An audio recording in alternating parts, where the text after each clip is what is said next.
ஆரம்பிக்கலாமா? Handle bar risers. இது வந்து ரோட் ரஷ் அப்படின்ற பிராண்டு.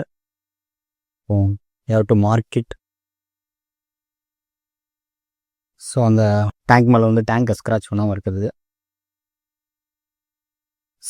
சேஃப்டி லூஸ் பண்ணோடனே ஹேண்டில் பார் கீழே வந்துடுச்சு. சின்ன ஸ்க்ரூ கொடுத்துருக்காங்க, 4 பெரிய ஸ்க்ரூ கொடுத்துருக்காங்க. பெரிய ஸ்க்ரூ வந்து ரேசர்ஸ்க்கான screw goes like this. So இவனுக்கு கொடுத்துருக்க மேலே போகிற நெட்டு வந்து ஸ்டாக்கோட கொஞ்சம் சின்னதாக இருக்குது.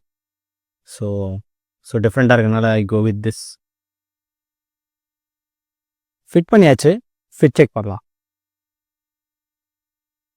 Okay, very comfortable. சர்லிங்க்கும் நல்லாயிருக்கும். நெக்ஸ்ட் இந்த லிவர் ஏதாவது சேஞ்ச் பண்ண போகிறேன், அதை அடுத்த வீடியோவில் போடுறேன். ஃபாலோ பண்ணலாம், ஃபாலோ பண்ணிக்கோங்க. See you guys on the next.